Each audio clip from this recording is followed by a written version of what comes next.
¿Por qué Sauron no creó un segundo anillo cuando perdió el anillo único? Este comentario es muy interesante ya que permite hacer una aclaración importante sobre el sentido del anillo único y su relevancia para con el Señor Oscuro. Así que en este video te explico por qué Sauron no creó un segundo anillo cuando perdió el anillo maestro.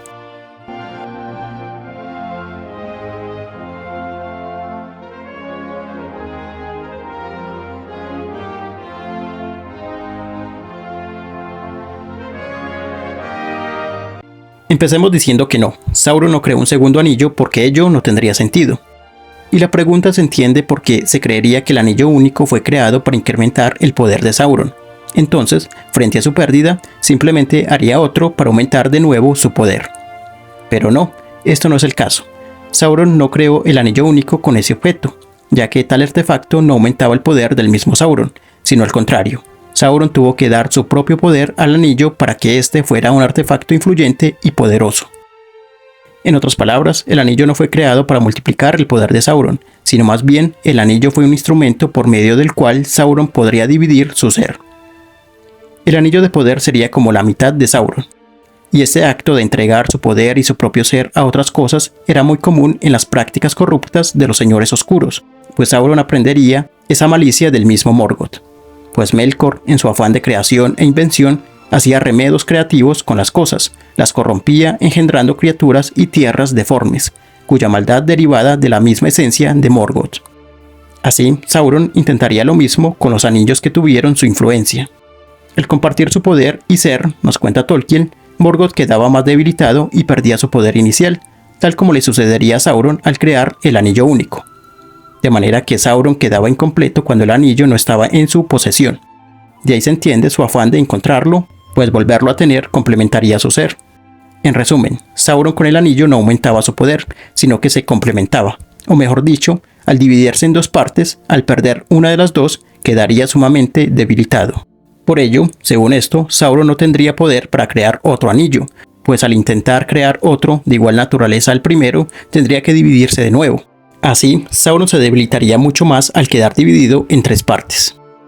Pero la mayor razón de por qué Sauron no creó un segundo anillo es porque tal objeto tenía un propósito muy particular en un momento muy preciso, y es que el anillo único, como se sabe, es un objeto de manipulación, por ello es un anillo maestro, porque su sentido de ser es someter a los demás anillos menores, los 3 de los elfos, los 7 de los enanos y los 9 de los hombres.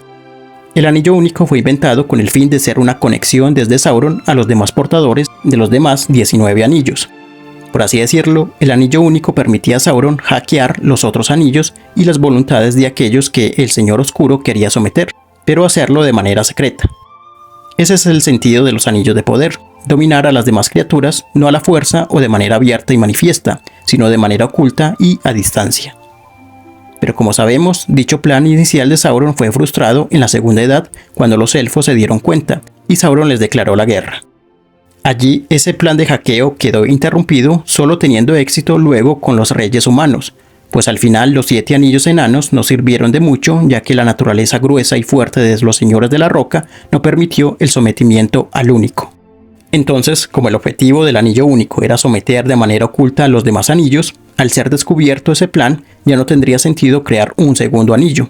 ¿Con qué propósito? Más bien, Sauron debía recuperar como sea el primer anillo, ya que, como dije anteriormente, ahí residía la segunda mitad de Sauron, y lo necesitaba para complementar su poder, añadiendo que los 9, los Nazgûl, estaban sometidos a ese primer anillo, por lo que, de nuevo, no tendría sentido crear un segundo.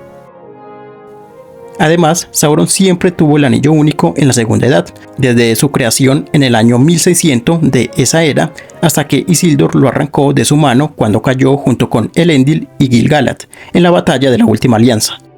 Después, en la Tercera Edad, Sauron fue recuperando poco a poco su influencia al no tener el anillo único. Solo al final de la Tercera Edad, Sauron retorna a Mordor y se muestra abiertamente, pero antes de eso, tampoco tendría poder o un lugar para llevar una tarea de forja tan complicada como la de crear un anillo de poder. Aunque separadas, las dos mitades de Sauron permanecían con fuerza y por ello Sauron podía seguir reuniendo fuerza e incrementando su poder, pero cuando se reuniría con el anillo, al manipularlo volvería a estar completo como en su mejor momento en la Segunda Edad. pero cuando esa segunda mitad fue destruida, la misma esencia y fuerza de Sauron quedó eliminada. Por ello su fuerza perdería influencia alguna. Quedaría cojo, manco y tuerto de poder y esencia, por lo que prácticamente caería en desgracia para siempre. Así entendemos la importancia del anillo único, su afán de recuperarlo o su afán por destruirlo. Ahora bien, respecto a la idea de crear un segundo anillo, la vimos plasmada en el juego sobre la Tierra Media, Sombras de Guerra, en donde el personaje no canon de Talion, junto con el espectro del elfo Celebrimbor, crean un segundo anillo para retar a Sauron. Sin embargo, tal acontecimiento obviamente nunca pasó en la historia de Tolkien, y por lo que he explicado aquí tampoco tiene mucho sentido, pues tal creación no tendría ningún propósito. Sin embargo, en la historia propia del juego que se inventan, tratan de darle un poco de sentido, pues en esa historia paralela a la de Tolkien, Celebrimbor creó junto con Sauron el Anillo Único, cuando más bien en los escritos de Tolkien fue Sauron quien llevó a cabo esa invención de manera solitaria. Pero en el juego se explica que entonces Sauron y Celebrimbor, después de esa forja, quedaron atados en esencia, y por ello Celebrimbor podía crear un segundo anillo similar al primero. Pero de nuevo, aunque el juego está muy bien concebido y ejecutado, esa interpretación de la historia no tiene mucho sentido. Y así es que podemos tener una idea de por qué no hubo o se concibió un segundo anillo, y que de los argumentos que acabo de dar, tiene más sentido que el anillo de poder de Sauron, el anillo maestro, se le denomine el anillo único.